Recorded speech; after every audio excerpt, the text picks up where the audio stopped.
Drama in court as Bryan Kohberger pleads guilty to stabbing 4 University of Idaho students to death. The murder of Madison Mogen, how do you plead guilty or not guilty?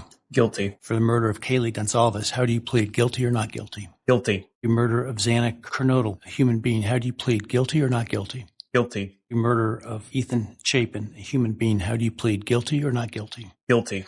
Bryan Kohberger appeared detached as he walked into that courtroom and seemed to show no emotion as he admitted to killing each of those 4 college students. He didn't make eye contact with his family members seated in the front row or with any of the victims' relatives, but one of those relatives was grief-stricken, wiping away tears as Kohberger entered each of those guilty pleas. He was just really cold, and he looked very pale and just no emotion when he's admitting to 4 brutal murders, and I didn't see him look over at the victims' families either. The judge complained about the public outcry over the plea deal, saying his hands are tied. This court cannot require the prosecutor to seek the death penalty. The shocking plea deal means Kohberger will be sentenced to 4 consecutive life prison terms without possibility of parole. But he is not required to reveal details of his horrific crimes, and that is angering the victims' families. The father of 21-year-old Kaylee Goncalves called on the judge to reject the plea bargain, calling it a deal with the devil. You don't think 4 life sentences is justice? No, of course not. It's daycare. Prison is daycare, people. Pete, if you could tell the judge one thing today, what would it be? Do what's right. Do what you know. 4 people died in their sleep. There was an emotional scene on the courthouse steps as other members of the Goncalves family entered, but he stayed outside in protest. But the families are divided. The family of Madison Mogen is happy with the deal. We support the plea agreement 100%. Many questions remain unanswered. Do you think the family members will ever hear why this was done? I know there's this yearning from the family members to find out the motive, to find out where the knife is, to find out why this happened. I've learned that the prosecution and the investigators have told the families that after the sentencing happens, that they'll sit down with them and tell them everything they know. Kohberger appeared in court in a shirt and tie. He stood to take the oath to tell the truth, perhaps the last time he will ever wear civilian clothes. December 2025. The courtroom in Boise is silent in a way that feels unnatural. The kind of silence that presses against your ears. Families sit rigid. Hands locked. Eyes fixed forward. No cameras allowed to capture what matters most, the moment the future collapses into a single sentence. At the defense table sits Bryan Kohberger. Expression unreadable. Shoulders slightly hunched. A former criminology PhD student who once studied the minds of killers. Now the subject of that study. The judge lifts the papers. Life without the possibility of parole. The gavel falls. Sharp. Final.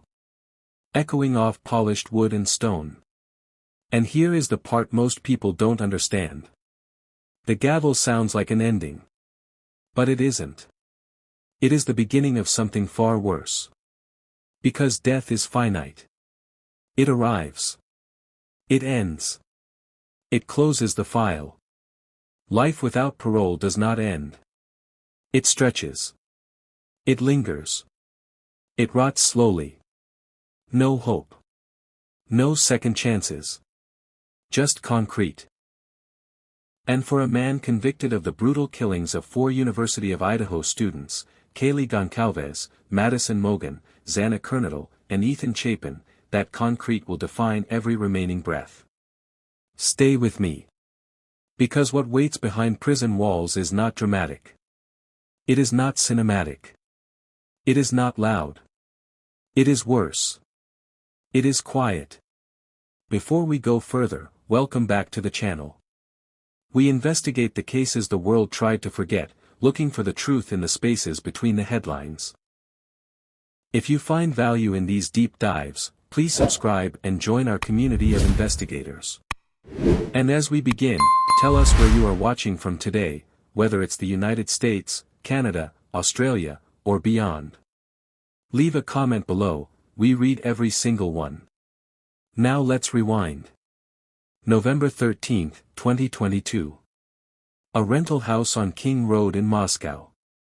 A college town. Quiet streets. Football weekends. Late-night laughter drifting through cold air. Inside that house, 6 students slept. By morning, 4 would be dead. The timeline is clinical. Almost sterile. Around 4 a.m., a white Hyundai Elantra circles the neighborhood. Surveillance cameras catch it. Again. And again. Inside the home, chaos. A knife. Not a gun. Not a weapon that echoes across streets. A blade. Close. Personal. Silent except for what can't be silenced. Chills. Struggle. Panic in the dark. 2 surviving roommates remain in their rooms. One later tells investigators she saw a masked figure with bushy eyebrows walking past her. Then quiet. By noon, the discovery. Calls. Sirens. Yellow tape wrapping around a stunned campus. The town of Moscow, small, tight-knit, transforms overnight into the center of a national obsession. But here is the part most people don't understand. For weeks, there was no arrest. Rumors filled the vacuum. Social media detectives. False accusations. Innocent people dragged into the spotlight. And then, December 30th, 2022. An arrest in Albrightsville. Bryan Kohberger. Doctoral student in criminology at Washington State University. He had studied criminal behavior. Surveyed criminals. Asked them how they felt while committing violent acts. Let that sink in. Investigators say DNA found on a knife sheath left at the scene tied him to the house. Cell phone data placed him near the residence multiple times before the murders. A white Elantra traced across state lines. The prosecution built a case of planning. Surveillance. Intent. The defense argued gaps. Questioned procedures. Challenged evidence. The trial became a spectacle. Families sat feet away from the man accused of taking their children's futures. Every photograph shown in court reopened wounds. And when the sentence came, life without parole, the debate shifted. Some wanted death. Others argued the death penalty would be too quick. Too merciful. Which is why we are here. Because prison is not a dramatic movie scene with constant violence and shouting. It is routine. And routine can be more brutal than any headline. Missed red flags. People always ask that question. Was there a warning? Former classmates described him as awkward. Intense. Sometimes cold. Some accounts painted a picture of social isolation. Others said he struggled with substance abuse in earlier years. But awkward is not criminal. Isolation is not murder. Thousands of people share those traits and never harm anyone. So where does pathology end and choice begin? Was he fundamentally incapable of change? Or did he construct something dark and feed it? Criminology studies often explore the fantasy rehearsal theory, the idea that violent offenders sometimes mentally practice scenarios long before acting. If that is true here, then prison becomes the cruelest irony imaginable. A man who once analyzed the criminal mind now confined to a cage built for one. No classroom. No research. No thesis. Just time. In 20 years, he will be in his early 50s. Hair thinning. Body slowing. The world outside will have changed beyond recognition. Technology. Culture. Generations. The victims would have been building careers. Marriages. Families. Kaylee might have had children. Madison could have walked down an aisle. Xana and Ethan might have celebrated anniversaries. Instead, their milestones stopped at 20 and 21. His will not.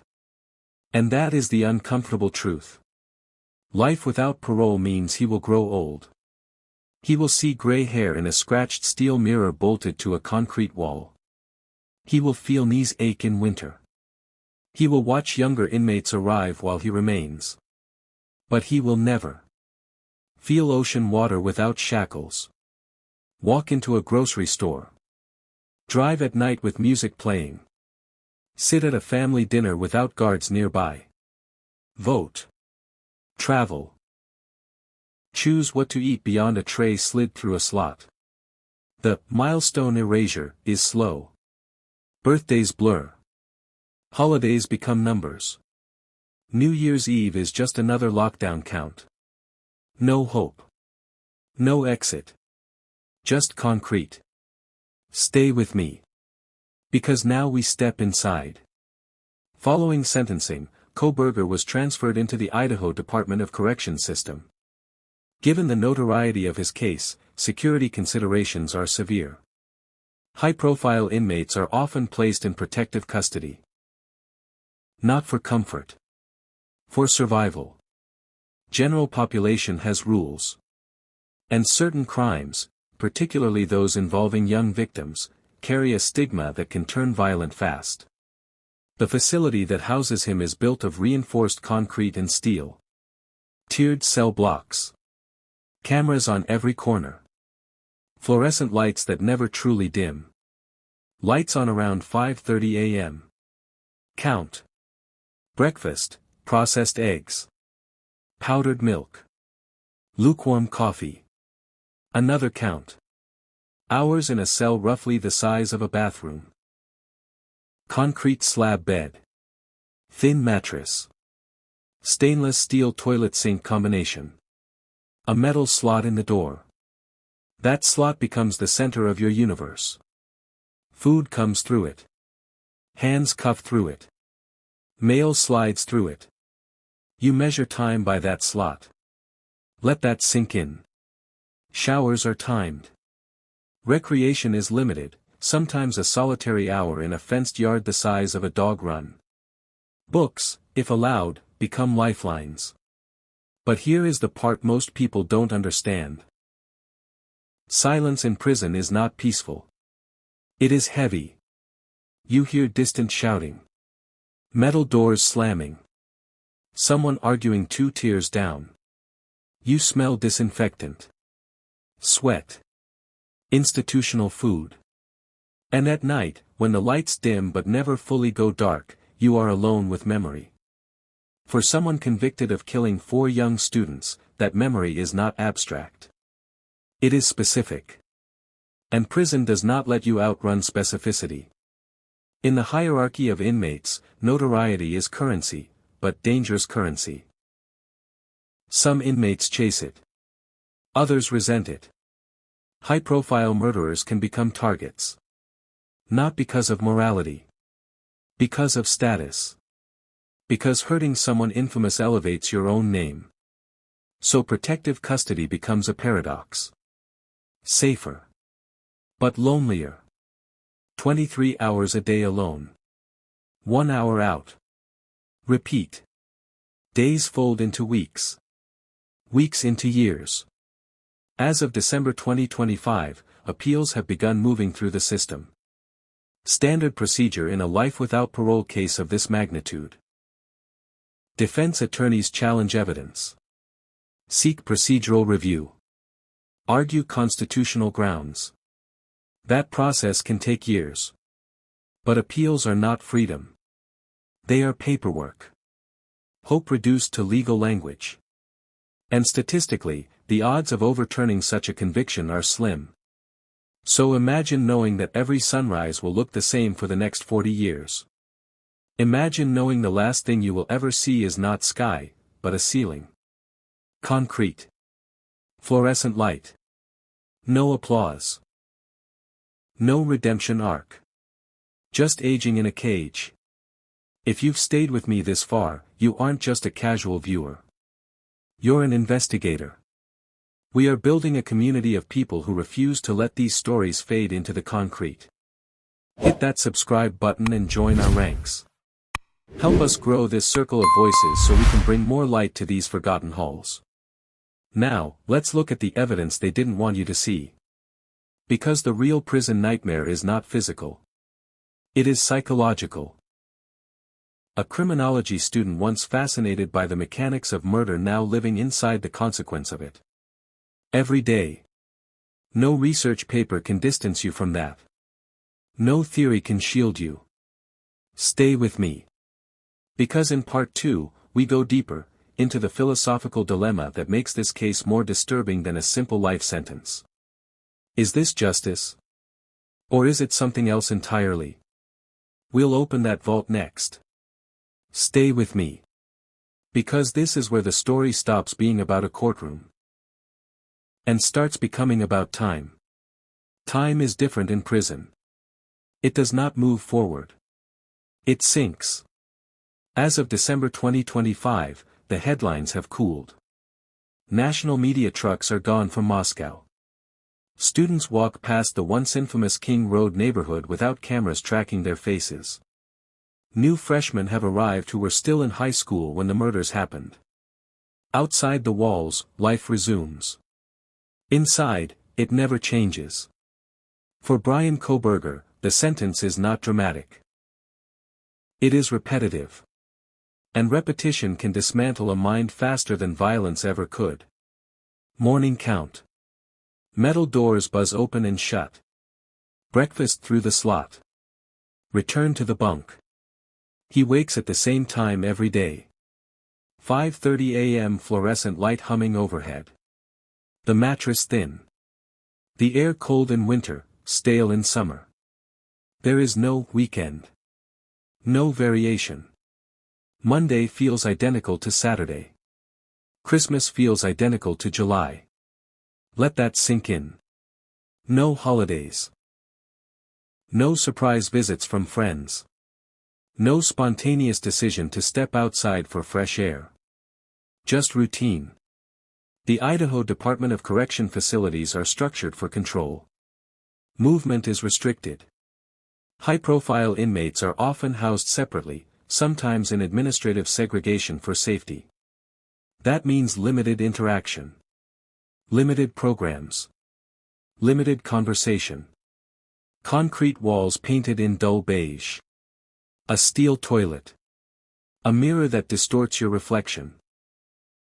The mirror becomes cruel over time. In 5 years, his face will look different. In 10, different again. Wrinkles deepen. Hair grays. Posture shifts. In 20 years, he will be older than the victims ever had the chance to become. Kaylee Goncalves will remain forever 21. Madison Mogen forever 21. Xana Kernodle forever 20. Ethan Chapin forever 20. They do not age. He does. And that contrast is its own form of punishment. But here is the part most people don't understand. A life sentence is not just about losing freedom. It is about losing narrative. Outside prison, people evolve. Careers shift. Relationships form and dissolve. Mistakes are made and corrected. Inside prison, identity freezes. You are your crime. Your inmate number. Your file. Every new guard reads the same summary. Every new cell assignment follows the same classification. There is no escaping the headline. For someone who studied criminology at Washington State University, the irony is suffocating. He once analyzed case studies. Now he is one. He once asked offenders how it felt. Now he has nothing but feeling. Silence stretches. Books become currency. Law library visits become routine. Appeals are drafted, filed, reviewed. But appeals are slow. Months pass between motions. Years pass between decisions. The legal system moves deliberately, and in that deliberation is another layer of weight. Hope flickers, but faintly. Statistically, successful appeals in cases with physical evidence and DNA are rare. But rare is not impossible. So imagine existing in a state of suspended possibility. Not free. Not executed. Just waiting. Waiting for paperwork. Waiting for a court date. Waiting for a ruling that may never change anything. That waiting can hollow a person out. Stay with me. Because prison hierarchy is not theoretical. Even in protective custody, reputation travels. Inmates talk. They trade news clippings. They watch television coverage when permitted. They know who you are. High-profile offenders can be viewed in different ways. Some see them as trophies, targets whose harm would elevate status. Others avoid them, fearing added scrutiny from staff. And some simply see them as what they are, reminders. Reminders of violence that crossed a line even hardened criminals acknowledge.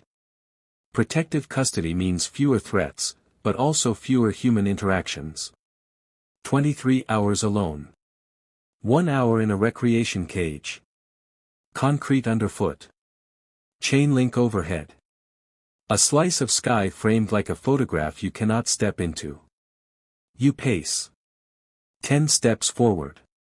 Turn. 10 steps back. Over time, the mind does something strange in isolation. It loops. Memories replay with microscopic detail. The brain revisits scenes, conversations, choices. Psychologists call it rumination. In prison, rumination has nowhere to go. No distraction. No escape. But let me be clear. This is not sympathy.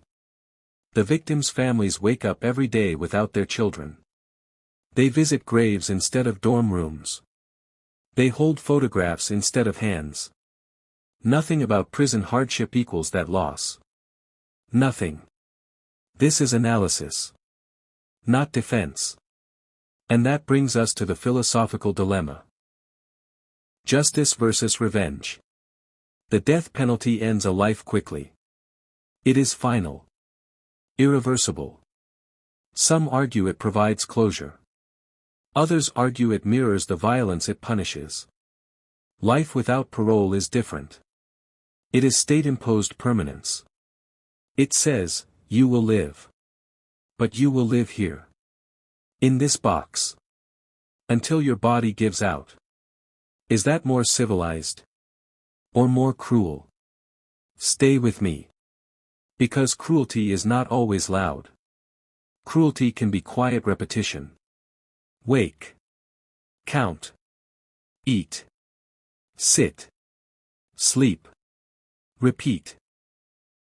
In 25 years, technology will look nothing like it does now. Artificial intelligence. Virtual reality. Medical advances. Cultural shifts. He will read about it in outdated newspapers. He will hear about it secondhand. But he will not participate. He will not adapt to it. He will not belong to it. That is another form of erasure. When inmates serve decades, the world they return to, if they ever return, feels alien. But in life without parole, there is no return. Only aging. The body weakens. Medical appointments increase. Prison hospitals replace prison yards.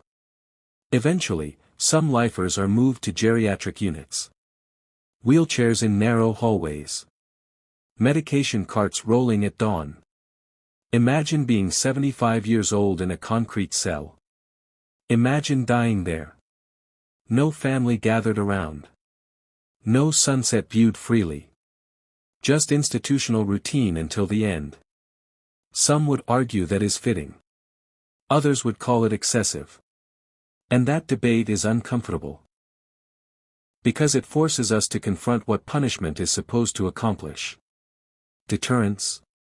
Retribution. Rehabilitation. In this case, rehabilitation is off the table. Life without parole assumes permanent risk. Permanent condemnation. Permanent removal. As of December 2025, legal analysts continue to examine the appellate process. Defense teams scrutinize procedural rulings. Prosecutors defend the integrity of the evidence. The system grinds forward. But inside the cell, grinding feels like stillness. There is no dramatic soundtrack. No visible ticking clock. Just time dissolving quietly. But here is the final question. If execution had been imposed, the story would already be on a countdown. Date set. Appeals exhausted. A finality the public could measure. Instead, there is no date. No countdown. Just decades. Is that justice? Or is it a slow, invisible form of cruelty? Some viewers will say death would have been easier. Others will say life in a cage is the harsher penalty. And maybe that tension is the point.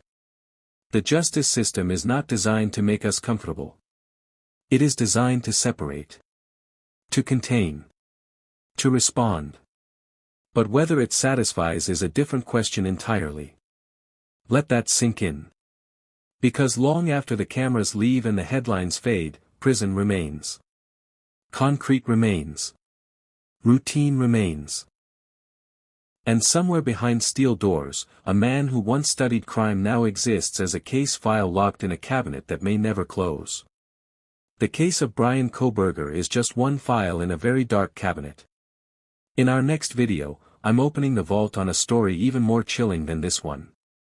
If you aren't subscribed, you're going to miss the update that changes the way you look at the justice system forever.